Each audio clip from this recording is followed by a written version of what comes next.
Good morning, everyone, and welcome to Java with John. I'm John Rayhans, the General Manager here at Iron Oaks. I'm out here at the starter desk with our Director of Golf, Eddy. Eddy, thanks for being here today. Well, thank you, John. A beautiful morning. Finally, a nice day where it's not blowing 20 miles an hour or raining or 95 degrees. So this is a beautiful morning. So a lot of people are really happy about today's weather. Awesome. That's great. Now, earlier we were here and we videotaped what goes on here on a busy day when you have a shotgun. And my goodness, you've got a lot of play going on. Absolutely. And it sounds like we need to kind of back up and have a conversation with our homeowners about some new policies that you're bringing on. Yes, sir.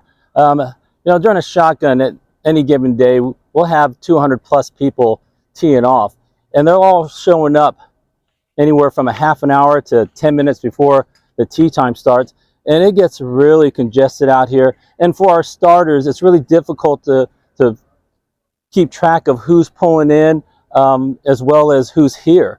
And one of the biggest issues that we have on shotguns are our link groups.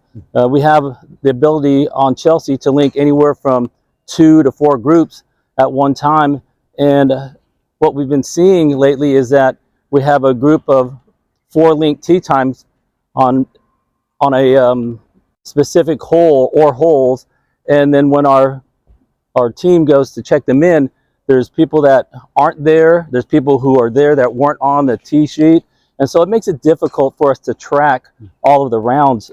And one of the things we want to do is we want to track those rounds first to have an accurate count of how many people are playing, but also for our members to understand that when they play, we're keeping track of how many rounds they have, so then when they come to us and ask us about how many rounds they played and whether it's right to buy an annual membership, we can give them an accurate count of their number of rounds. But when people are putting other people's names in there who aren't playing, now those rounds get skewed.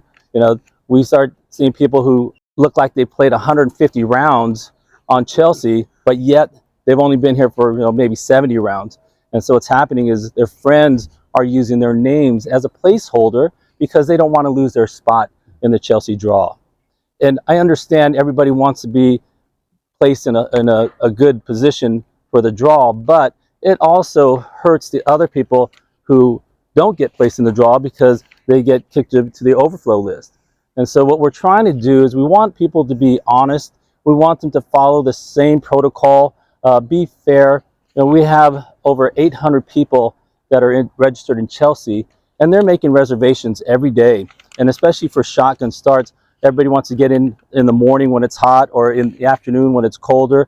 And so we are limited on how many spots are available. So if we have a shotgun and we have all these linked groups that are supposed to be arriving and playing on that day, and then we have a group that's maybe 4 linked groups are supposed to be here and then only 8 people show up, now that's 8 spots that are available that we can't really fill because we don't have that much time because the shotgun's going to start off. So that ends up having, you know, less people on the golf course.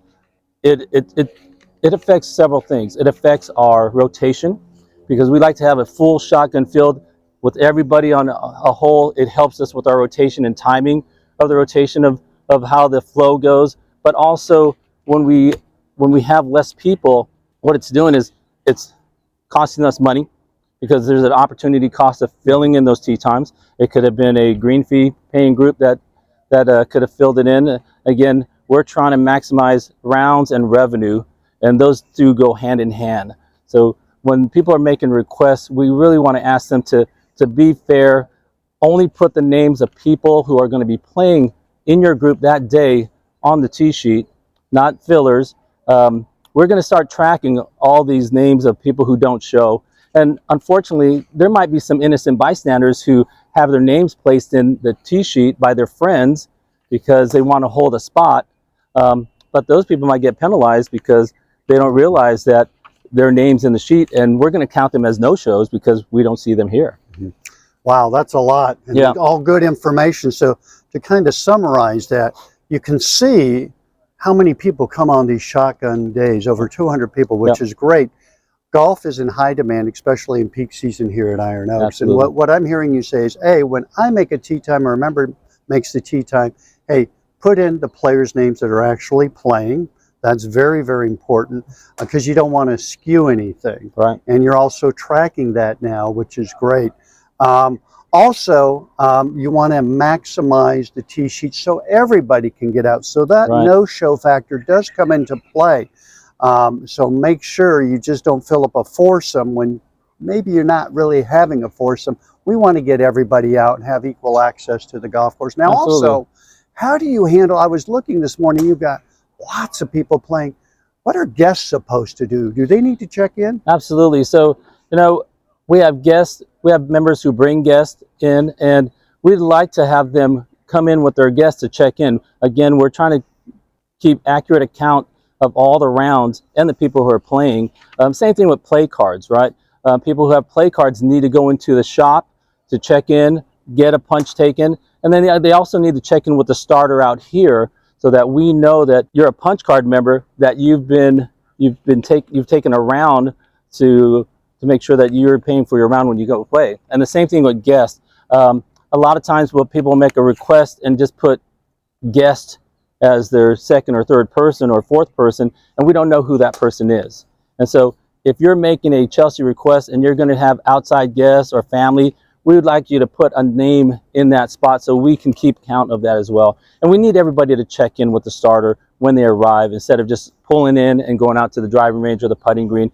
We want to make sure, again, that we're having accurate counts, and we want to know who's on the golf course. And it's not just for knowing who's there, but if there's an emergency, we want to know what hole they started on. If their loved one has an emergency and they call the golf course, we want to know that that person is actually here and that we can find them on the golf course, because there's a lot of things that can happen, and if we don't have the right name, we don't know where to search for people at times.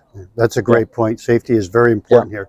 Well, Eddie, you and your team are doing a great job. You certainly have your hands full with the amount of golf play we have here, which is all great. So thanks for being with me today. Appreciate all your help.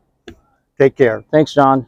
We'll see you on the golf course, everybody. I want to thank Eddie for being my special guest today, but I also want to update all of our homeowners on a number of upcoming events.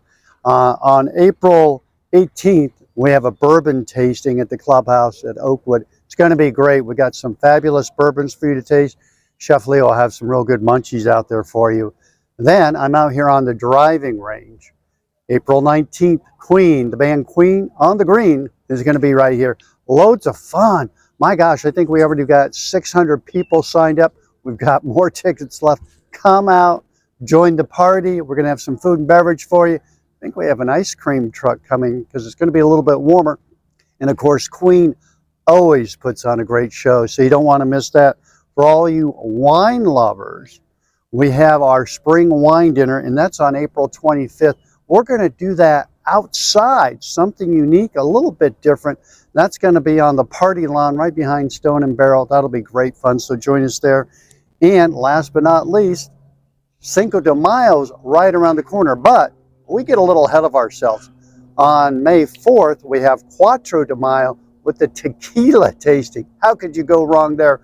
Lots of margaritas, lots of great tequila, and as Michelle always says, don't drink the worm. We'll catch you next time on Java with John.